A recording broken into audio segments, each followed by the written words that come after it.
ओम शांति। 25 मई 2024 की साकार मुरली है। बाबा कहते, मीठे बच्चे, बाप आए हैं तुम्हें सिविल चक्षु देने। तुम्हें ज्ञान का तीसरा नेत्र मिला है, इसलिए ये आंखें कभी भी क्रिमिनल नहीं होनी चाहिए। प्रश्न, तुम बेहद के सन्यासियों को बाप ने कौन सी एक श्रीमत दी है? उत्तर, बाप की श्रीमत है तुम्हें नर्क और नरकवासियों से बुद्धि योग हटाकर स्वर्ग को याद करना है।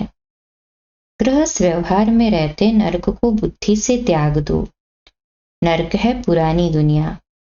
तुम्हें बुद्धि से पुरानी दुनिया को भूलना है। ऐसे नहीं एक हद के घर को त्याग कर दूसरी जगह चले जाना है।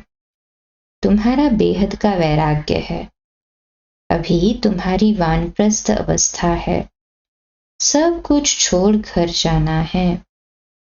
ओम शांति। शिव भगवानुवाच, और कोई का नाम नहीं लिया। इनका ब्रह्मा का नाम भी नहीं लिया। पतित पावन वह बाप है तो जरूर वह यहाँ आएगा पतितों को पावन बनाने लिए। पावन बनाने की युक्ति भी यहाँ बताते हैं। शिव भगवानुवाच है, न कि श्री कृष्ण भगवानुवाच है। ये तो जरूर समझाना चाहिए जबकि बैच लगा हुआ है। रचयिता और रचना के आदि मध्य अंत का सारा राज यहाँ इस बैच में दिखाया हुआ है। यह बैच कोई कम नहीं है, इशारे की बात है। तुम सब नंबरवार पुरुषार्थ अनुसार आस्तिक हो। नंबरवार जरूर होंगे। कई है जो रचता और रचना का ज्ञान भी नहीं समझा सकते हैं, तो सतो प्रधान बुद्धि थोड़े ही कहेंगे। सतो प्रधान बुद्धि फिर रजो बुद्धि तमो बुद्धि भी है। जैसा जैसा जो समझते हैं वैसा टाइटल मिलता है। ये सतो प्रधान बुद्धि, ये रजो बुद्धि है, परंतु कहते नहीं है, कहाँ फंक न हो जाए। नंबरवार तो होते हैं। फर्स्ट क्लास की कीमत भी बहुत अच्छी होती है। अभी तुमको सच्चा सच्चा सद्गुरु मिला है। अभी तुम बच्चे जानते हो, जबकि सद्गुरु मिला है वह तुमको एकदम सच्चा सच्चा बना देते हैं।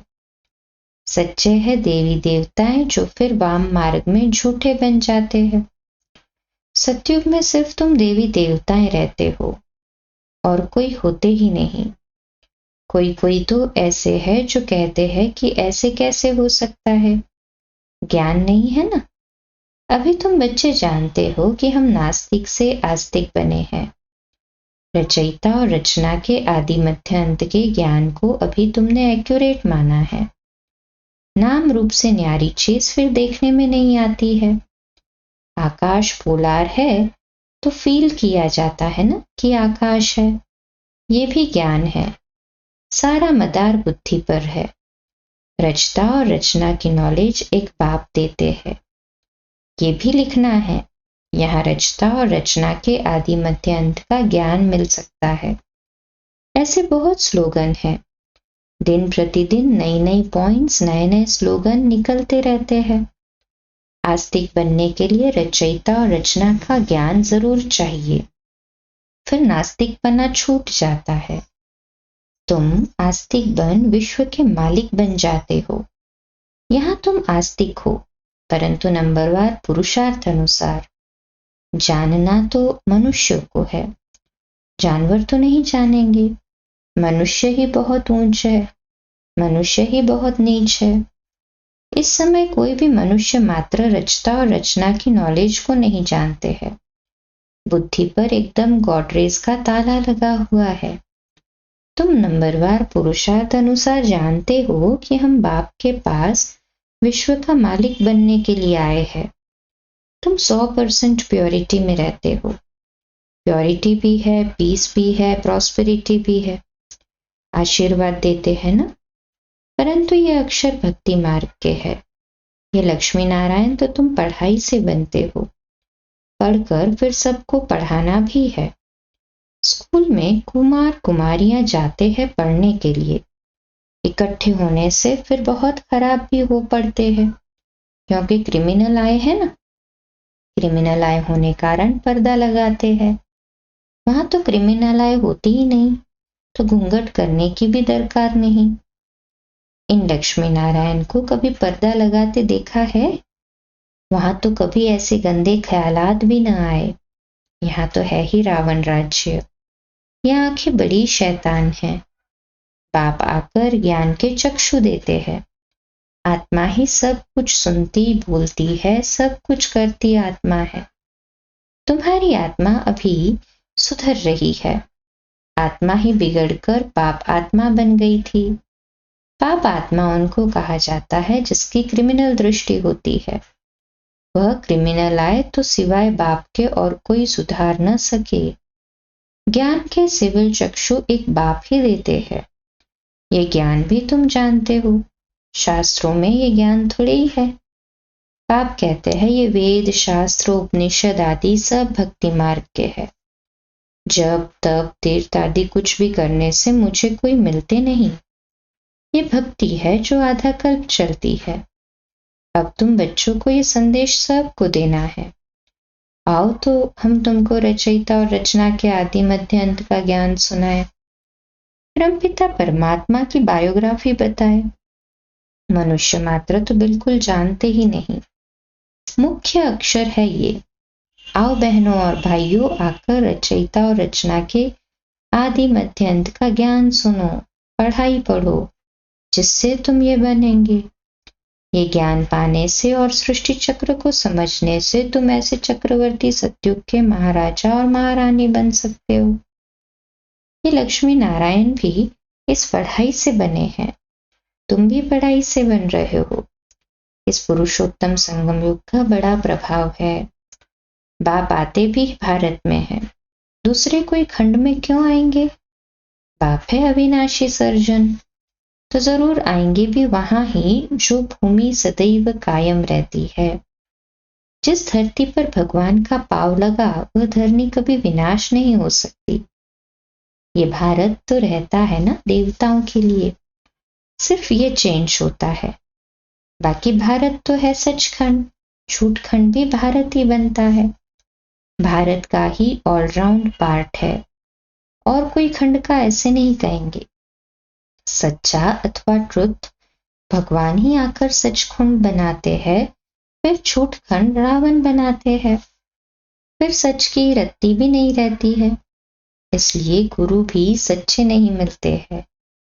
ये वह सन्यासी फॉलोअर्स गृहस्थी, तो उनको फॉलोअर्स कैसे कहेंगे? अब सन्यासी के जो फॉलोअर्स है वो गृहस्थी है, तो बाबा कहते फॉलोअर्स कैसे हुए? अब तो बाप खुद कहते हैं, बच्चे पवित्र बनो और दैवी गुण धारण करो।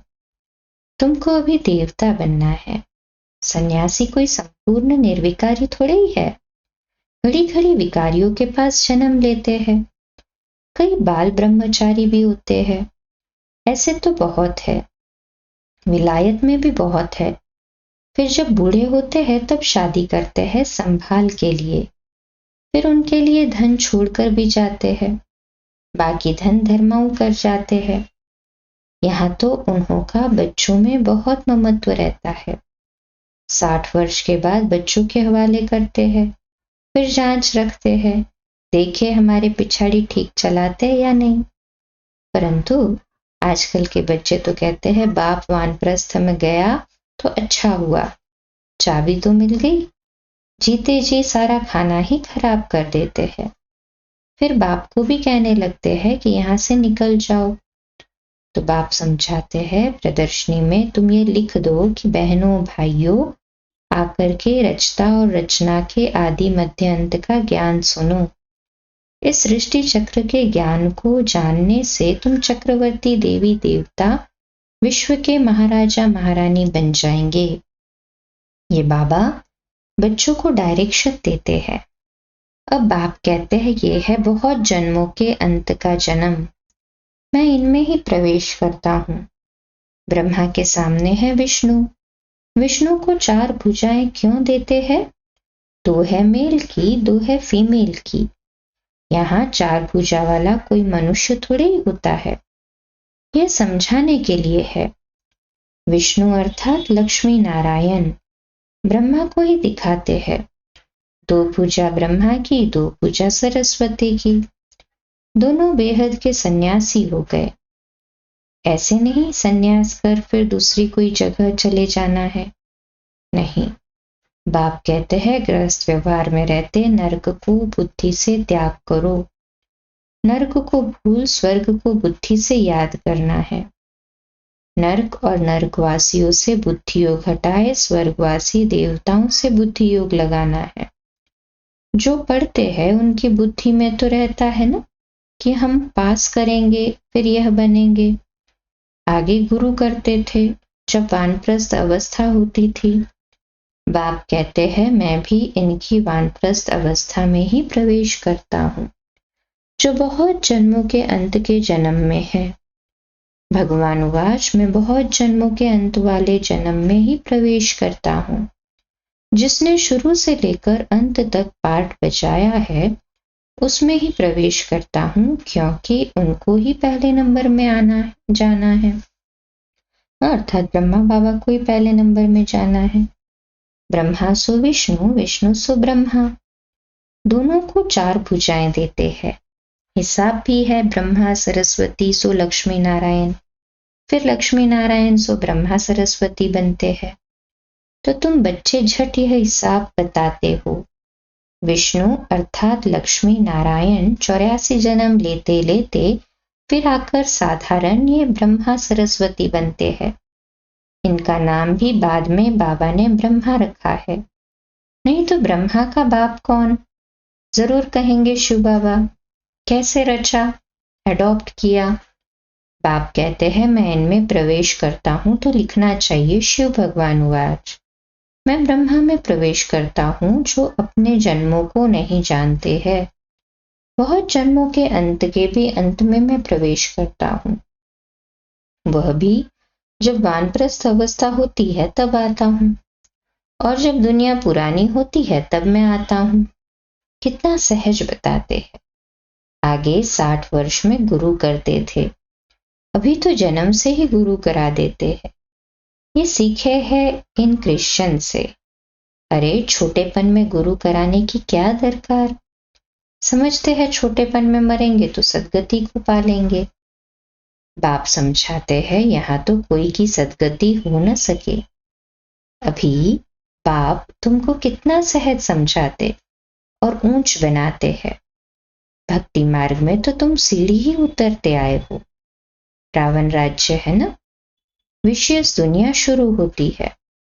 गुरु तो सब ने किया है, ये खुद भी कहते हैं हमने गुरु बहुत किए। भगवान जो सबकी सदगति करते हैं उनको जानते ही नहीं। भक्ति की भी बहुत कड़ी जंजीरें बन पड़ी है। जंजीरें कोई मोटी होती है, कोई पतली होती है। कोई भारी चीज उठाते हैं तो कितनी मोटी जंजीर से बांध कर उठाते हैं। इनमें भी ऐसे है। कोई तो झट आकर तुम्हारी सुनेंगे, अच्छी रीति पढ़ेंगे, कोई समझते ही नहीं। नंबरवार माला के दाने बनते हैं। मनुष्य भक्ति मार्ग में माला सिमरते हैं, ज्ञान कुछ भी नहीं है। गुरु ने कहा माला फेरते रहो, बस राम राम की धुन लगाते रहो। जैसे बाजा बजता है, आवाज बड़ा मीठा लगता है ना, बाकी जानते कुछ भी नहीं। राम किसको कहा जाता है, श्री कृष्ण किसको कहा जाता है, कब आते हैं, कुछ भी जानते नहीं। श्री कृष्ण को भी द्वापर में ले गए हैं। ये किसने सिखाया? गुरुओं ने। श्री कृष्ण द्वापर में आया तो बाद में कलयुग आ गया, तमो प्रधान बन गए। बाप कहते हैं मैं संगम युग पर ही आकर तमो प्रधान से सतो प्रधान बनाता हूं। तुम तो कितने अंध श्रद्धालु बन पड़े हो। बाप समझाते हैं जो कांटे से फूल बनने वाले होंगे वह झट समझ जाएंगे, कहेंगे ये तो बिल्कुल सत्य बात है। कोई कोई लोग अच्छी रीति समझाते हैं तो तुमको कहते हैं कि तुम बहुत अच्छा समझाते हो। 84 जन्मों की कहानी भी बरोबर है। ज्ञान सागर तो एक बाप है जो आकर तुम्हें पूरा ज्ञान देते हैं। अच्छा, मीठे मीठे सिकिरते बच्चों प्रति माता पिता बाप दादा का याद प्यार और गुड मॉर्निंग। रूहानी बाप की रूहानी बच्चों को नमस्ते। हम रूहानी बच्चों की रूहानी माता पिता बाप दादा को याद प्यार गुड मॉर्निंग और नमस्ते। वाह बाबा वाह, शुक्रिया बाबा शुक्रिया। धारणा के लिए मुख्य सार है। पहली पॉइंट, सदगुरु बाप की याद से बुद्धि को सतो प्रधान बनाना है, सच्चा बनना है, आस्तिक बनकर आस्तिक बनाने की सेवा करनी है।